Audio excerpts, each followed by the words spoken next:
I will begin by briefly introducing our speakers for the fourth session.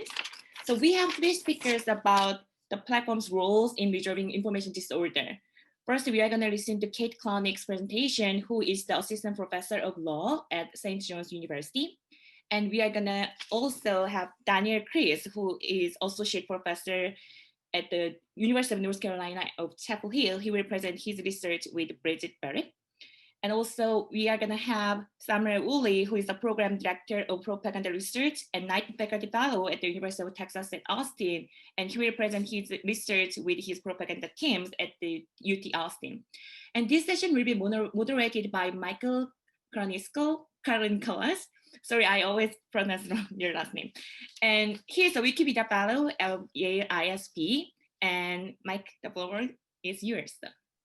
Thanks so much for that introduction, Jisoo, and congratulations on this event and for assembling such an excellent panel to discuss this issue. As Jisoo mentioned off the outset, we're gonna try to allow for a good amount of time for Q&A at the end. So if you have questions, feel free to put them into the chat at any point, and I'll be keeping an eye on that.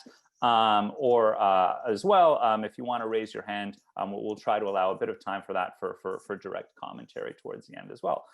So I'm very much looking forward to this. We've got three very interesting papers to think about, to discuss.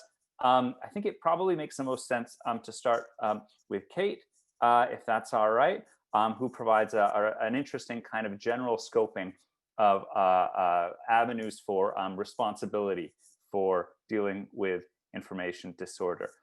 Kate, do you want to take it away? Mute. Thank you so much for having me and for putting on this event, Jisoo and Michael. This is great. I really took this prompt and the prompt from the next one and kind of looked at them a little bit together because they seem to imply to me some of the same questions. And so just to kind of open it up, the question presented for this panel was kind of in the responses was, what is the platform's role and responsibility for information disorder during the 2020 presidential election season? Which seemed like interesting if like looking backwards, but also interesting and kind of like, to me, that very specific question had much broader implications. And that led to and so I was going to kind of answer that question. Then I happened to look over the other panels and saw that that was basically what the next panel was talking about. So I thought I'd kind of maybe offer a bridge between these ideas. So I guess for me, much more interesting than asking about what the platform's role and responsibility is for information disorder during the 2020 presidential election season is kind of the question of kind of creating a better model for understanding what it is our expectations are around platforms generally in terms of the specifics of their, as we've termed it, internet architecture, but what it means to have all of these different platforms creating an architecture, if that is something we can at all control, like I think, which we might not when we talk that broadly, be able to control something like that. But then also kind of the specifics of the governance structure of these platforms vis-a-vis whatever it is that they happen to be in the business of moderating or producing or hosting on their site. And so basically this seemed to me, it dovetails with like a Section 230 type of argument and a lot of what you see around like how you create spaces for self-regulation. But kind of by taking this inductive, intuitive approach to this question, I think that you kind of bring in some much more basic core principles that are more generalizable, that we can start creating a better big picture best practices around, if that makes any sense. And so basically, instead of being like, we hate disinformation, let's solve for fake news, is it more important if the fake news is around COVID or the fake news is around elections? My pitch here with this kind of paper is just kind of playing with the idea that let's create like something more generalizable so that we can kind of know how we want to answer this question going forward, depending on the different types of situations that present itself. Because honestly, like if we had kind of this type of, not this type of framework, but like COVID is very easily, something around fake news around COVID is very easily kind of slotted into this model. But that's not, if you had solved for that particular fact scenario or that particular problem, you might not have gotten the same result. So what I basically did here is that I think that the two most salient questions are that you have to begin with asking what it is specifically is like being governed by a given platform. And by this, I make kind of the discernment of providing a service and protecting a right, and what you're specifically talking about around those types of things. So for instance, and of course, this is a blurry line. It's a blurry line for actual governments too. I'm not like, I'm not kind of ignoring that fact, but on the one hand, I give the example of like municipal, like in the little graph that I have on my sheet, like that basically there's like, if it's something like providing a service at small scale, that's something like you would think like local trash pickup. That's the same type of kind of like, that's a certain pretty squarely a service, and that's like pretty like small scale, more or less. And then you get into things like, Facebook or Twitter, and it's like freedom of expression to talk about like political elections or be influenced by false information or a disinformation ecosystem, and rights for voting, speech that like are all around the world. And that kind of gets into the upper right side of the graph. And so it's like, it's a very intuitive thing. This isn't like, none of this should really be anything new to anyone. In fact, it's so basic that I kind of think that maybe you're kind of looking at this and like, why the hell did Kate come up with this little nice line graph that I could have drawn after taking trig in 7th grade. But I do kind of think that this type of model like encourages us to start recognizing patterns of where our expectations are and what types, how democracy protective we want to be in what scenarios. So I guess the takeaway from this is that basically if something is the more in the upper right corner, we're going to want to try to build in mechanisms for accountability, transparency, participation, just as basic democratic values. If it's more towards the lower corner, there's just like less concern about those types of things. And so the next question then, this tees up the next question, if those are our end goals, to build in those types of mechanisms into these types of platforms and products, and we can kind of discern where it's important to do that for a dating app, and then where it's maybe important to do that for something like Facebook, or it's important to do that with something like Craigslist. All of these things kind of slightly change based on what the role of the platform is, that you have this kind of understanding that the more rights inducing and the larger scale it is, just the more important it is to have these types of democratic values in place.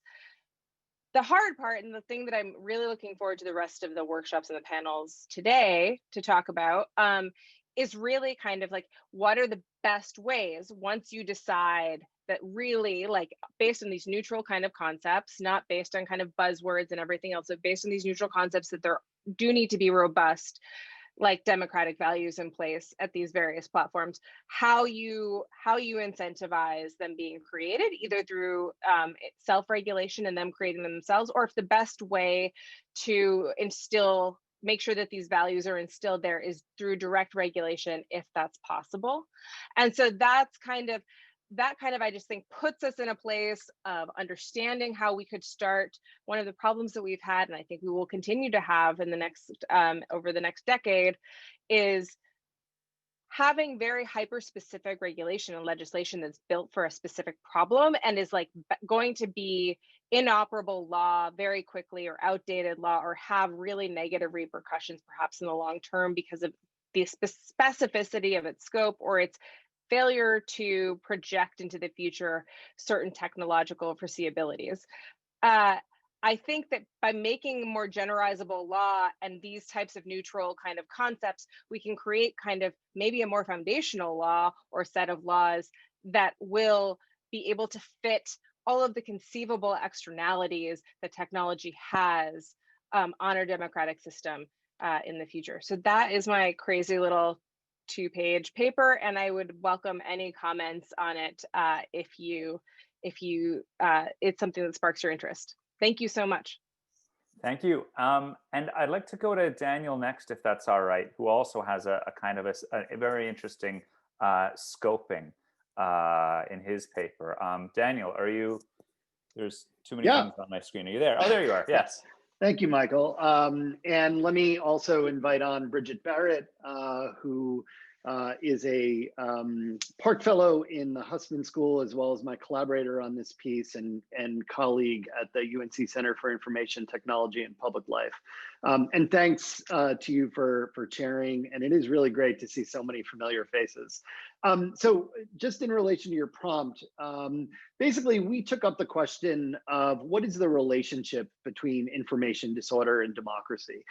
So Bridget and I spent the last 2 or so months doing a systematic review of the literature on what's known as democratic decay within established democracies. This is mostly coming from comparative political science work, as well as some other corners of the field. But generally, these are scholars and researchers concerned with when democratic institutions, structures, norms, and governance erodes. And it's really found in the work on democracies that are in transition, whether that means more towards more authoritarian or hybrid regimes, or more broadly, sort of the deterioration of core democratic processes, institutions, and governance mechanisms. In many veins of this literature, scholars tend to focus on the role of political institutions, such as parties, on laws as driving sort of the process of democratic erosion. So for example, we have a lot of literature that suggests that we've moved from like outright coups to now slower processes of things like constitutional erosion. Jack Balkin obviously has been a foremost voice in this, but in general, that sort of slide brought about by anti-democratic leaders and political parties. However, there are significant gaps in this literature. The really big one is that media and platforms are very rarely considered. When media are considered at all in this literature, they're often conceptualized simply as an independent check on the ruling party or the target of it, not as a potential source of backsliding or decay in its own right. And I'll return to that in a little bit. And platforms in general are almost completely sort of missing from this literature. And all of which sort of, I think, goes back to the prompt of like, you have to think about information disorder in a way that sort of accounts for a hybrid media environment, and particularly platforms in shaping that information disorder. At the same time, a lot of the platform literature lacks a clear question of what is that relationship between platforms and democracy, and especially the erosion of democracy, which we're, I think, deeply concerned with here. So much of the existing literature focuses things on like democratic participation, on polarization, echo chambers, filter bubbles, et cetera. But often hasn't considered anti-democratic political action or institutional erosion or asymmetric radicalization, which I'll talk about in a quick second. So what we wanted to do really is take up a broad question to say that if we had to think conceptually, what are platforms' roles more broadly in democratic decay? And we sort of land on 2 things. 1, the things that platforms seem to have no responsibility for, and then 2, the things that platforms seem to have an indirect responsibility for. The first cluster of things that platforms aren't responsible for are the world of the institutions and norms in the administrative state. This is constitutional rot, again, which people like Jack Balkin has written about, that idea that there's a degradation of constitutional norms, of institutions, lack of institutional forbearance by political elites, the erosion of norms around things like electoral fairness and partisan cooperation, and all of which sort of contributes to the undermining of the administrative state. We don't see a strong role for platforms in sort of that aspect of democratic decay. However, platforms do have an indirect effect on things that do sort of also contribute to democratic decay, although they're still largely downstream from politics and political institutions. And I think that's the key point that after reviewing this literature, we kind of arrived at. So the things that platforms are potentially responsible for, the first would be a potential erosion of tolerance among rivals. So tolerance is usually seen as one of the cornerstones of democratic functioning. We need rivals with competing interests or identities or values to compete in pluralistic democratic societies. A second is platforms have an indirect effect potentially on eroding the legitimacy of the opposition, right? So again, the cornerstone of democratic governance is the ability to lose and the ability to keep playing the democratic game. And obviously that becomes a lot harder if you view your opposition as illegitimate. And the third area is polarization, particularly the rise of affective polarization in the US. How are platforms responsible potentially for this, at least indirectly? Well, one is through things like algorithmic content and algorithmic filtering that might work to amplify only the most extremist content. I think Sam will talk about bots in a little bit. Obviously, the security of these systems also facilitating anti-democratic actors who are able to engage in information warfare tactics, all of which can work to undermine the sense that the opposition is illegitimate, tolerance, et cetera. Now, this all comes with sort of the asterisk to say that polarization and other forms of things like the erosion of tolerance have to come with an asterisk that they're deeply contextual. So if the other side is actually anti-democratic, we shouldn't be expected to tolerate them in a democracy. If one side of an equation is engaging in anti-democratic behavior, then we should be less concerned, for example, about something like polarization. We could talk more about that later on. The second big bucket is decreased public faith in institutions and democracy. And platforms may play an indirect role in this. One is through, again, facilitating the rise of anti-democratic actors or anti-democratic claims. The second is more broadly falls under the label of like defactualization. That idea where in a lot of misinformation or disinformation that comes to colors people's perceptions of reality, that in turn might undermine trust in the institutions that are responsible for producing reliable public facts. And again, this isn't the platform's entire fault. A lot of this is driven by political elites, which Johan Bankler and his team will present on later today. But platforms do play an indirect role in creating information environments that facilitate the ability of strategic actors to work to undermine public trust in things like democratic fact-producing institutions. And finally, before I hand things over to Bridget briefly, we see a potential decline in democratic accountability. One is that through information disorder, particularly through platforms, it becomes harder for public opinion to serve in an accountability function on political elites. Public opinion is more easily manipulated. Again, Sam will probably speak to this in a little bit. And the second is that platforms also facilitate the coordination between private media actors and ruling parties, and that can serve undemocratic ends. And I think a really good example of this is the ways that Fox News and Breitbart have become, in essence, ruling party media during the Trump administration, and can use platforms in order to disseminate anti-democratic information or undermine, let's say, collective public faith in democratic institutions. I'll stop there and just hand things over to Bridget to talk a little bit about why this matters briefly. Great, thank you, Daniel. Yeah, I'll just wrap up now to kind of talk about why this matters. So we set out to make explicit just how information disorder is a threat to democracy, right? We did this through connecting the extensive literature on democratic decay to the social science literature on platforms and showed where platforms may be partially responsible for democratic backsliding. And just as a quick note, again, no areas which we see as platforms being deemed solely or even primarily responsible for, because these are not primarily media or platform problems, but political ones. But given that, why do we think this is so important?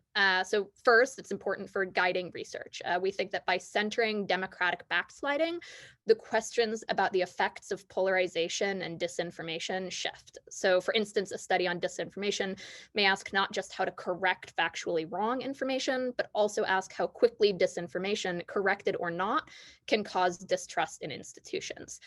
Similarly, a polarization study may ask about the views of opposition as illegitimate, in addition to your typical affective polarization measures. And second, it's necessary, we think this is necessary to make sure that policies and regulations solve the problem that they aim to solve and encourage regulators to be explicit about what problems are being solved for, such as protecting democracy. And finally, very similar to these policy implications, it's important for grounding critiques of platforms. We don't want to try to hold social media platforms responsible for democratic harms that they can't control. And we do want to be clear about how problems like disinformation and polarization have consequences beyond electoral outcomes, right? Beyond what parties folks vote for, but they actually have consequences for democracy itself. All right, that's it for me. Thank you. Great, and that I think leads us pretty naturally into our third paper from Samuel Woolley and his team on, again, scoping the issue in terms of the potential for manipulation that we see in platforms. Sam, you're up. Sure, thank you very much. And thank you everyone else that's presented. It's great to see everyone here, a lot of familiar faces. We're gonna change things up a little bit. I'm gonna pass it over to my two colleagues in just a second. We're gonna talk a little bit about the ways in which the tools that are being used to manipulate public opinion or in attempts to manipulate public opinion are changing. And the piece that I wrote, the reflection piece, kind of discusses, how our early work on computational propaganda, both at University of Washington, at Oxford, and sort of now at Texas, what we were looking at was these concerns about bots and automation and amplification, and the ways in which this changed. So yes, there's still bots out there, as you've learned this morning. They are still doing interesting connective things. But what are the types of tools and strategies that are sort of rearing their heads that are probably going to present the biggest challenges to social media companies moving forward?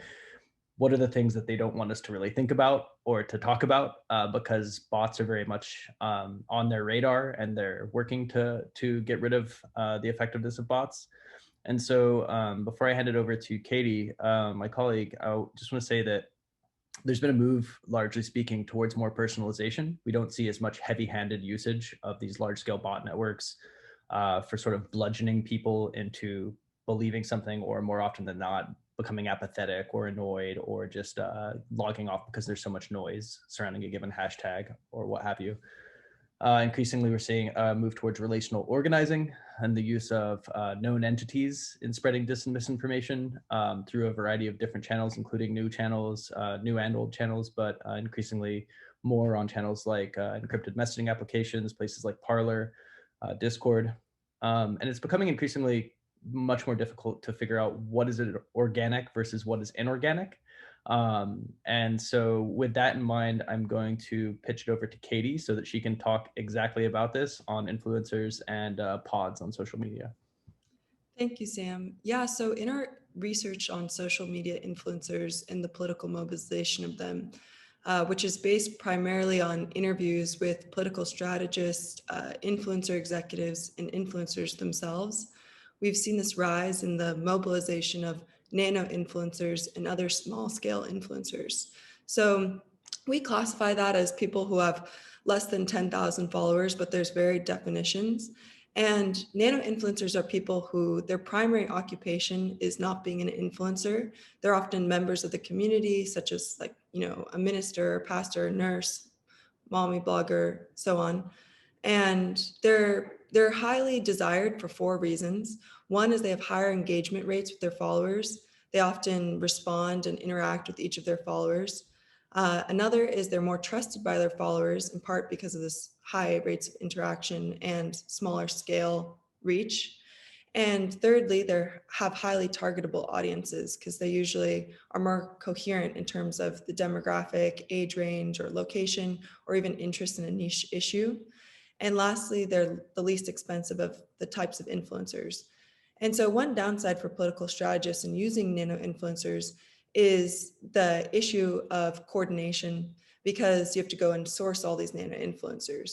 But actually brands have started using them more. And so when you talk to these executives, they say, yeah, we have more and more small scale influencers on our platform. So this is concerning for democracy for a variety of reasons, because there's an issue with lack of disclosure, especially of coordination and of payment. And as Sam was mentioning, it kind of rides this line between, is it grassroots coordination or is it covert manipulation? And it's targeting these highly trusted relationships.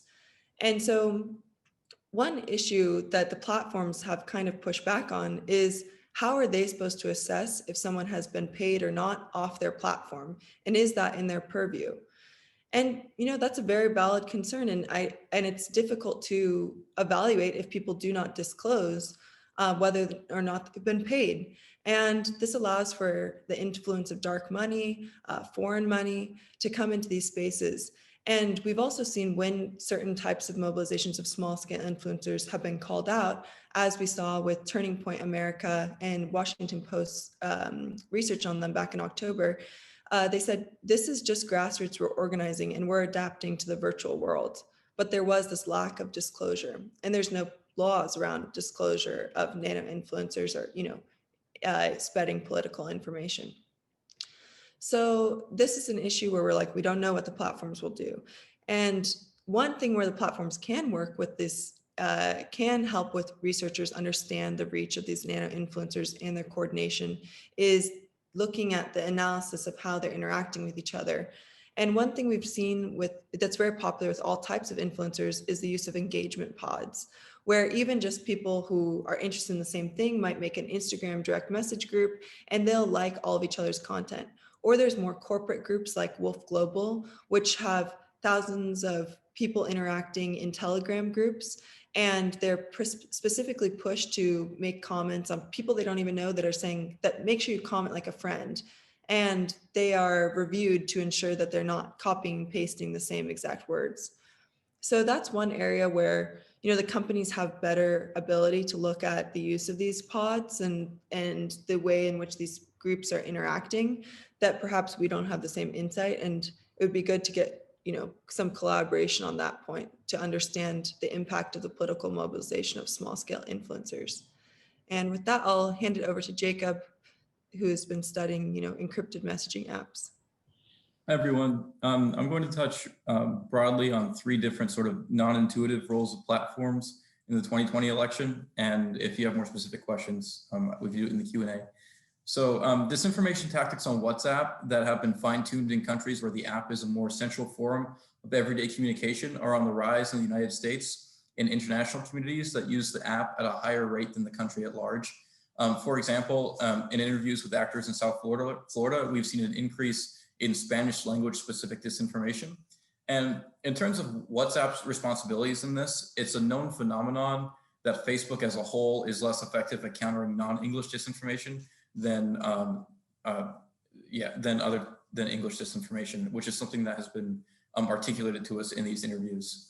Additionally, in India and Mexico, where WhatsApp disinformation is common on a national scale, we have learned from both civil society and disinformation actors that WhatsApp's current attempts to curb disinformation with things like forwarding limits are at best ineffective, and at worst, they risk codifying current influence operations as above competition on the platform in a sort of grandfathering process. So the next thing to touch on is we've been studying the role of manual text messaging in the 2020 election and want to stress the role that telecarriers perform themselves as a platform and as an arbiter of truth.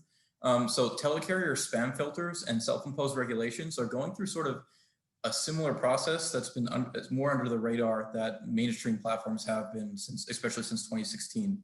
And those regulations are currently ineffective at protecting consumers and voters. They lack basic standards of consent, really. And this actually goes to Kate's point earlier that hyper-specific regulation is not necessarily effective long-term, because we are already seeing actors planning to stay ahead of regulation by shifting text messaging to push notifications, which is functionally similar, but technologically very different. On a third and final note, from our research into candidate-specific campaign apps, as candidates become more and more independent from platforms and how they reach voters, platforms' own efforts to stop disinformation don't stop the value of the data they provide and make available, especially as campaigns become more and more sophisticated in their own data silos. For example, hypothetical future efforts by Facebook to limit the hyper-targeting of political messaging could be worked around if a list of cell phone numbers collected from a campaign app are combined with data brokers and Facebook's own process of lookalike audiences. And then that can be combined with the diversity of increasingly intimate messaging avenues, such as the text messaging, push notifications, or the nano influencers that Katie discussed. Thank you for inviting us to speak, and we look forward to your questions.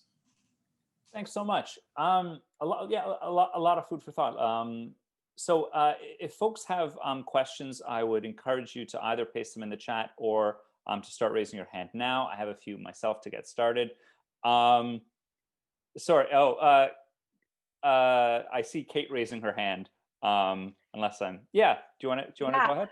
I have a really super specific question for Sam and Katie and Jacob, specifically around this idea of nano influencers.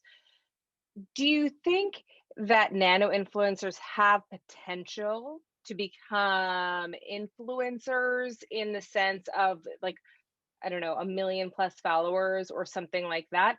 Or do nano influencers have almost like physical real world limitations on their influence based kind of around like basically I'm trying to say, because like the examples that Katie gave, which are super fascinating, are like priests or like mommy bloggers or people that are maybe like in a specific community or niche and then become well known in that community or niche. And so like if there's an analog in First Amendment jurisprudence to kind of like an idea of a limited public figure or a public figure for the purposes of like a local area.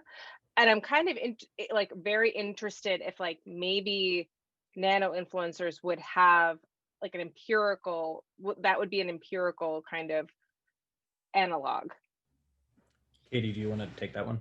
Sure. Yeah, thanks, Kate. That's a really interesting question. The appeal of the nano influencers is actually that they are not influencers and they're not seeking to become, usually are not seeking to become a mega influencer.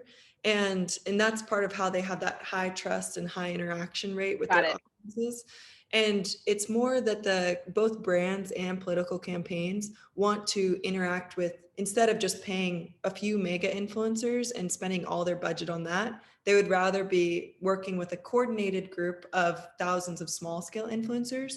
So an example we heard from an influencer executive was using influencers in areas that are swing states where you need to get out the vote, and encouraging and having people who only have sometimes only a few thousand followers, like our normal accounts, but somehow are interacted with by these influencer executives or other political strategists go through on their own and make a proprietary list where they upload people's contact information and reach out to people. And often people are flattered that their influence is noted. And so it's not necessarily people who are in the game of trying to become, a celebrity. It's like, how can we get someone who's like in this hyper specific district whose followers are this XYZ demographic, and how can we say, hey, can you help us get out the vote? And often it's not even a matter of payment. It's just saying, if you help volunteer in this manner, you can get access to the campaign, or we're going to send you swag, like a shirt or hat. And so it gets more complicated, that line between grassroots and coordination. And to follow up on that, Katie, those are great succinct points. I would say that the people who are paying these folks, they're on both the right and the left in the United States. And in fact, it's actually like more like, I would say, a phenomenon, or at least as we've been able to discover it, on the left. Groups like Main Street One are using these kinds of nano influencers who aren't disclosing that they're being paid by campaigns as what they see as an antidote to disinformation. And so there's a lot of very weird sort of nuances there, but I just felt it necessary to say that. So is that what like is that why you guys are like kind of curious, like tepidly saying like grassroots organization type of? Well, and I was going to say Main Street One, actually, they're pretty adamant at saying we want all of our people to disclose, but we have gone and found a few people who have not disclosed while trying to look at some of their campaigns. And the reason why not grassroots organizing is some people just really feel like they're being reached out to as volunteers, and the another executive we talked to was like, the best case scenario is to not pay someone, but is to just acknowledge their influence and give them that access. So then you avoid all of that type of, issue with payment. But Main Street One is like, no, we think we have to pay people because their work is valid and we want to not be extracting like free labor from them. So it's like such a murky, ethically gray area.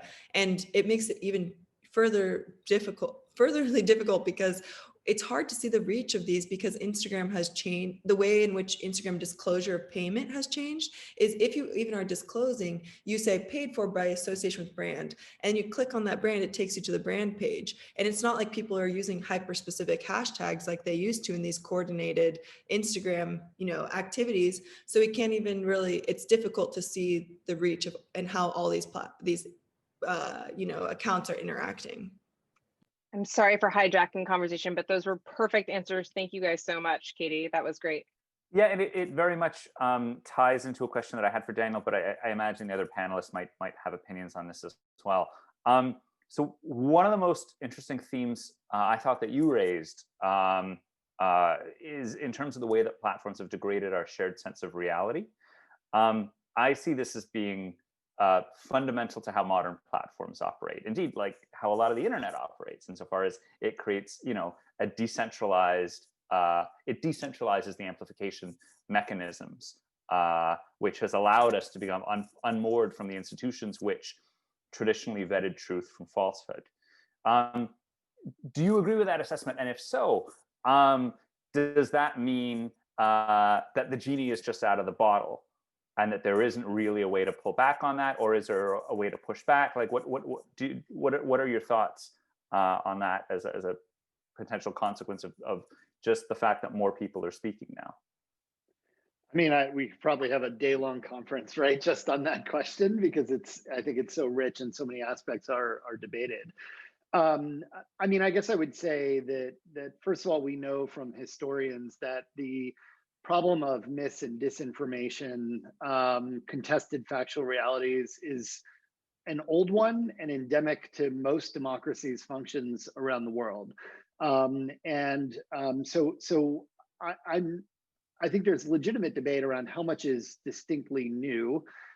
Also, how much of it is a function of platforms by their very nature, or let's say specifically elite attempts or movement attempts to undermine that shared sense of factual reality. So it seems to me impossible to talk about platforms without talking about the history of the right-wing media ecosystem that's been in development since the 1930s and 40s, that have mixed a unique set of sort of ideological and identity claims with factual claims. And I think, Yochai has done a great job charting that. There's been other great books on that, but broadly, and then also some of my own work and my colleagues' work, Dean Freelon, looking at the asymmetries on the left and the right, particularly the use of disinformation tactics on the right as, in essence, a tool for pursuing policies. So once we sort of put that aside, the question then becomes sort of like, what can we attribute to platforms? And I think some of it Katie and Jacob and Sam sort of hit on, which is to say, there's just new sorts of information problems that exist around things like disclosure, that exist around things like transparency. So, during earlier regulatory regimes, we had much better mechanisms for making, like, what is a political ad and who's paying for it available to the public. We had much better mechanisms for making those things open to public scrutiny. In a world of things like micro-targeting, it's much harder to see who's seeing what, as opposed to with cable television, right? So I guess I would say, like, there's a whole bunch of fixes that we can make to improve things like disclosure, to build more transparency into these systems. I think those are a really important sort of set of problems. But beyond that, I think one sort of real challenge is to say a lot of this is stemming from the weaponization of information by political elites and political institutions, such as parties, not only in the US, but in other countries around the world. And platforms are downstream from that. And I think that poses a really difficult set of challenges for platforms to figure out, how do we regulate that when disinformation is coming from the President of the United States, right?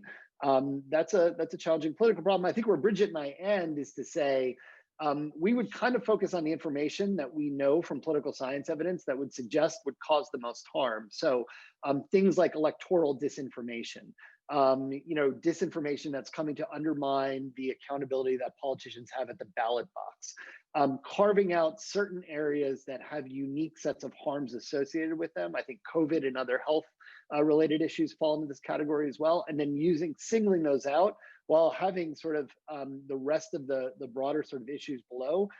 They're not going to do much about it in a time of deep polarization. Did you have anything to add to that, Bridget?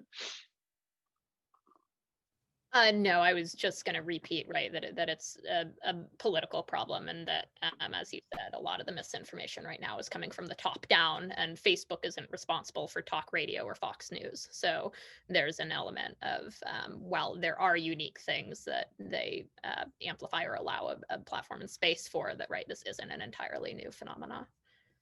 Yeah, I want to pick up very specifically on that and maybe direct that towards Sam and his team.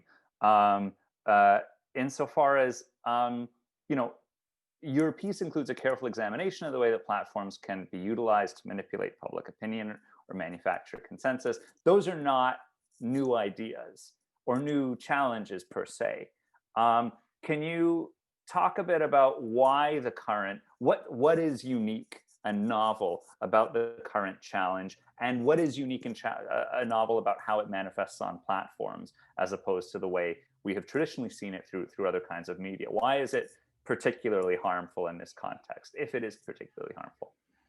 Yeah, so a couple things. The ways in which this stuff looks different. So the reason why I call it manufacturing consensus rather than manufacturing consent. Like, yes, we do see the network propaganda phenomena happening. And Daniel's right to mention it, and I'm sure that Yochai will touch on this. And so Fox News and MSNBC, if you want to argue that, all have impact upon the kinds of ways that the propaganda circulates or disinformation circulates across all of the different sort of media channels that we have available, whether they're broadcast or social media, what have you. The two things primarily that I see as being different in the social media ecosystem are automation, so the bots that we've talked about, but also the algorithms that we've had some rigorous discussions about this morning, specifically recommendation algorithms and curatorial algorithms, and then also anonymity. So, before we might have been concerned with this question of manufactured consent, i.e. a media company being controlled by an elite few, and it might have been not as clear as to who those elite few were.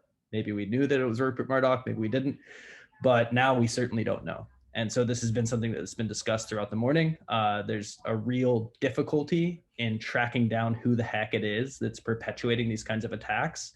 It's easy for us to say, like, it was easy for us to say in 2016, oh, it was the Russians, or it's easy for us to have the boogeymen now of Iran, China, and Russia.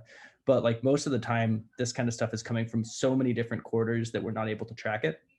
And so the problems that we're dealing with now are problems of amplification and suppression most of the time. It doesn't matter whether or not you're using bots or you're using nano influencers, the impact really ends up being the same. It's that you're able to speak the loudest, quote unquote, in a given scenario. And because you're able to do that, you get noticed the most. And that is also a factor of the network propaganda ecosystem, because I think Donald Trump understands speaking the loudest works as well as anyone does, and benefits from the whole ecosystem itself. And so does Narendra Modi, and so does Jair Bolsonaro, and a lot of these other people that are emerging despots throughout the world. I don't know if Katie and Jacob, I don't know if you have other thoughts on how what we're seeing is different.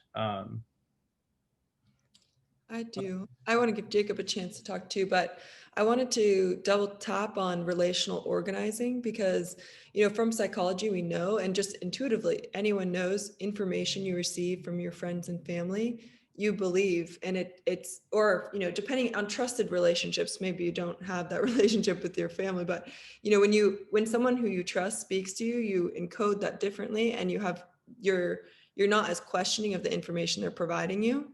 And so when we see peer-to-peer texting and nano influencers, they're trying to exploit these trusted relationships. But from the political side, when we're talking to strategists, they're like, this is the future. If we can figure out how to, on a mass scale, coordinate people to speak to their friends. And in our research on campaign apps, which Jacob would touch on, is encouraging, uploading of contacts and giving scripts to get people to speak to their friends in a specific way. Because that's the most convincing way to mobilize people to go out and vote, mobilize people to change, to persuade them. And so when you're using nano influencers, it's trying to hijack kind of that relationship, the trusted relationship. So it's beyond micro-targeting, it's more persuasive. Yeah, the last thing I will add is this sort of leveling of access to the data that the campaigns have, and bringing it to a lower and lower scale. So like Katie mentioned, in a lot of these campaign apps, your personal contacts and information stored in your phone is cross-referenced with this sort of big data thing. And we actually did one, it's just to demonstrate through an anecdote, we did an interview with somebody who ran a really small digital training in this really small county somewhere in the middle of Pennsylvania. And she asked me if I'd seen that documentary about the Cambridge Analytica scandal. And she said, that girl who broke that story, I feel just like her, because I'm bringing this data to the people around me and using it to basically manipulate my friends and family. So it's this paradox almost of extremely hyper-targeted mass, like complicated data targeting and really small level messaging coming from people who don't have a full concept of the data apparatus that is pointing them in a certain direction. So we have a number of questions in the chat that are coming in. I would invite the panelists to take a look. And things like that. And that's obviously like the Donald Trump's tweets and some around the election and some other things. I think though that like that would not have, I think that was a change that we as a society have were ready for. Was that kind of nuance around content moderation, where I do not think that if you had done the same thing, like even 4 years ago, that it would have had the same effect or have been received in the same way. And I guess what I mean by that is that I think that people were ready to hold in their mind the gray area around take it down and keep it up a little bit more, so that when platforms did that, people were really grateful for it, and kind of and now of course there's the who gets the label and who doesn't, and so that people will find a black and a white wherever they can. But my point is kind of that was a huge thing. And what's super interesting, just as a side note that I can add from my unique perspective of kind of the companies, is that Twitter's decision to start the decisions happened in inside silos of their own platforms. This was not kind of a norm that came about because they were Twitter and Facebook were talking to each other. Twitter was doing its own market research and trying to determine what it was that people wanted in response to bad content, and what they kept coming up with was that people wanted interstitials on graphic or via insightful content, and they wanted explanatory labels on misinformation, and so those were things that people wanted. And I guess that kind of gets at my more fundamental part of my essay, which is that if we have this more intuitive approach about what it is that people are ready for and what it is that they're seeking and what it is that they think that they what they want to see, and we build them into the process of policymaking and participation with them, then we're going to get better platforms that reflect more what we want to see, rather than Silicon Valley guessing at it because they happen to win the people there happen to win the startup lottery. So there's a question in the chat for Daniel from Roy Coed regarding the distinction between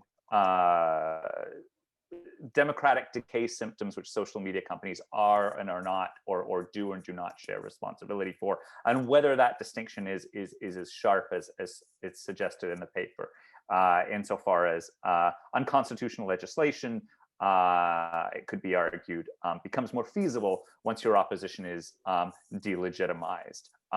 Do you have thoughts on that or a response? Yeah, it's a great comment, Roy. Thank you. I think this is a feature of that we had 1,500 words for a blog post.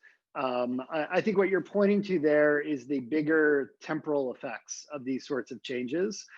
So things that we might say platforms might not have over time.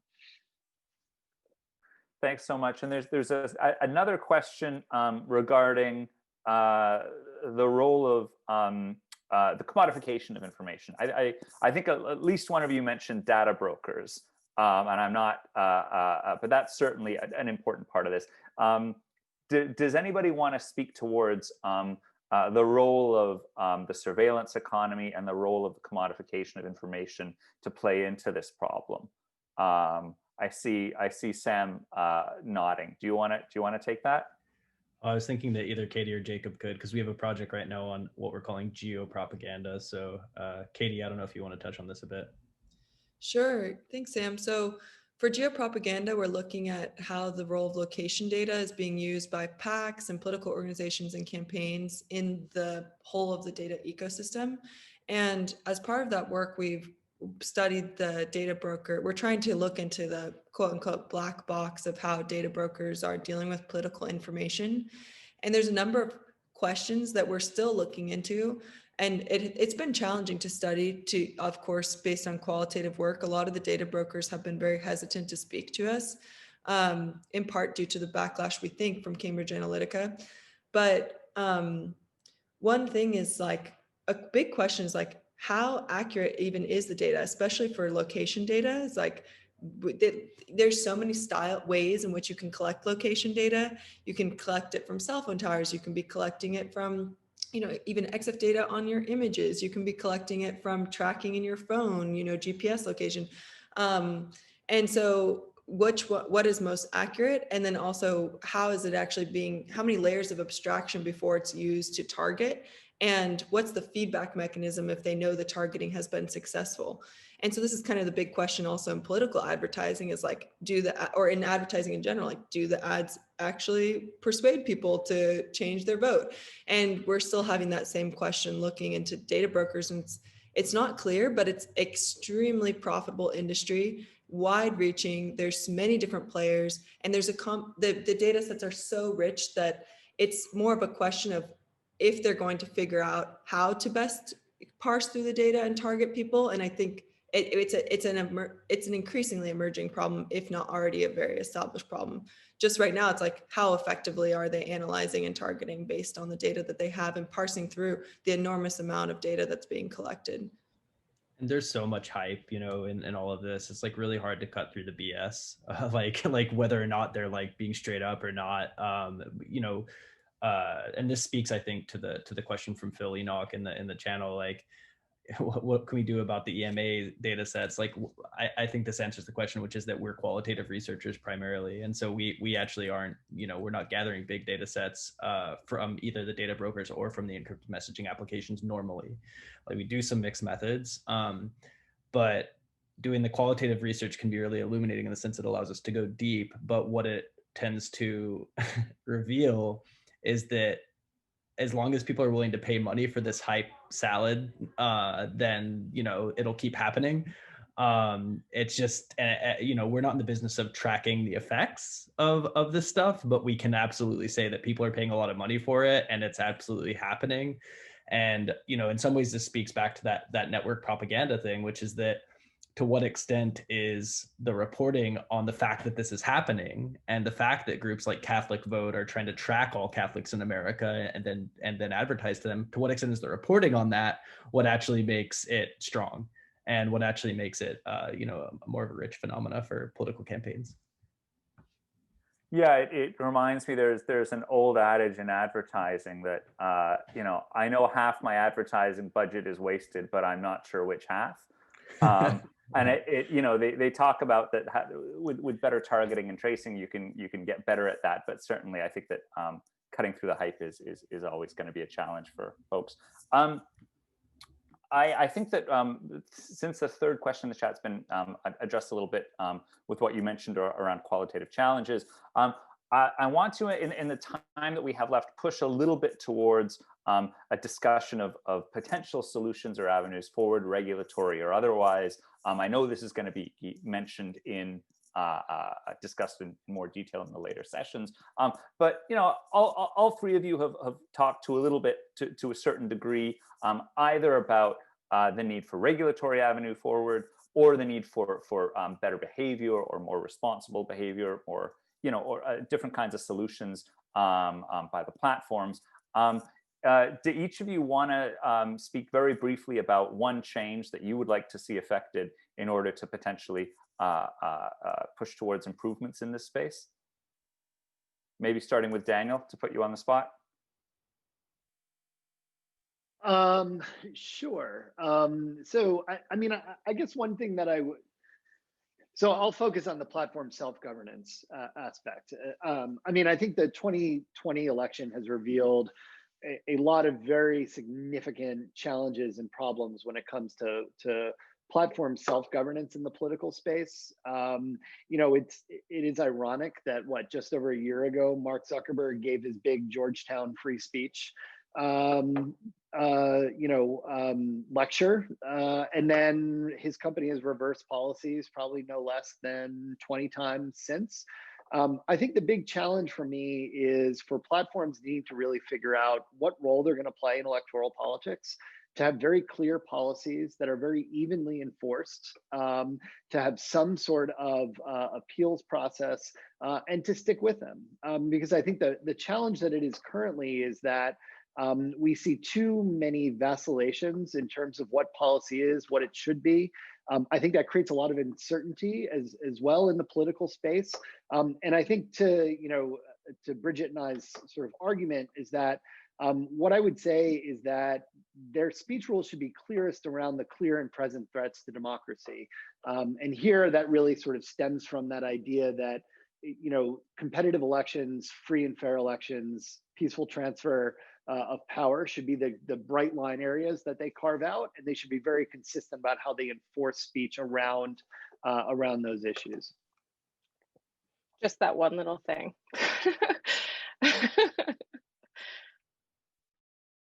Kate, do you want to go next? Yeah, I want to completely agree with everything Daniel said, even though it's like a kind of a laundry list. One of the things that I'm frustrated by is the